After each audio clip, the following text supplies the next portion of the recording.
આપણી સાથે અત્યારે ધ્રુમિલજી જોડાયેલા છે. ધ્રુમિલજી, ખાસ આજે હવે ઓપ્શન રણનીતિ માટે તમારી ક્યાં નજર? સો આજે આપણે નિફ્ટી પર નિફ્ટી પર આપણે પોઝિશન્સ બનાવશું કરંટ એક્સપાયરીની વીકલી 9 ડિસેમ્બરની. આપણે જોઈએ નિફ્ટીમાં જેમ મેં મેન્શન કર્યું બેક ટુ બેક લોઅર એનું ફોર્મેશન છે આવલી ટાઈમ ફ્રેમ પર. અને મેજર તમે જે પોઝિશનિંગ જો એફઆઈએસ નેગેટિવ સાઇડ પર છે, ફ્રોપ એ કોલ અને પુટ બેવ સાઇડ બાઇંગ કરી છે.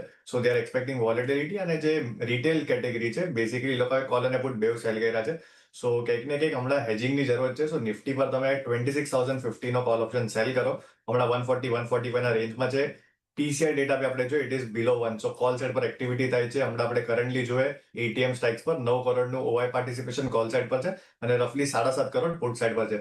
સો ડેફિનેટલી કોલ સેલર્સ વધારે એક્ટિવ છે નિફ્ટીમાં. સો હમણાં આપણે જોઈએ નિફ્ટી બી રેઝિસ્ટન્સ પાસે આવે છે. સો આમાં આપણો જે સ્ટોપ લોસ રહેશે પર્ટિક્યુલર સ્ટ્રાઇકનો જે આપણે સેલ કરશું 200 નો રહેશે ને લોઅર એન્ડ પર આપણા 50 નો ટાર્ગેટ છે. સો નિફ્ટી પર 26,050 નો કોલ ઓપ્શન સેલ કરવાની સલાહ રહેશે.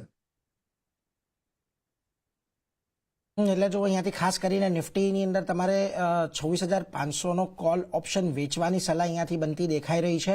અત્યારે 145ની આજુબાજુની કરંટ માર્કેટ પ્રાઇસ છે, એટલે એના પર એક ધ્યાન રાખજો. 200 રૂપિયાનો સ્ટોપ લોસ અને 50 રૂપિયાનો ટાર્ગેટ તમને અહીંયા આવતો જોવા મળી શકે છે. એટલે બજારમાં ખાસ કરીને અહીંયાથી તમે 26,500નો કોલ ઓપ્શન વેચીને ચાલો એવી એક સલાહ અહીંયાથી બનતી જોવા મળી રહી છે. જી ધ્રુમિલજી, 26,000 નો કોલ છે, 26,500 નહીં, 26,000 સ્ટ્રાઇક.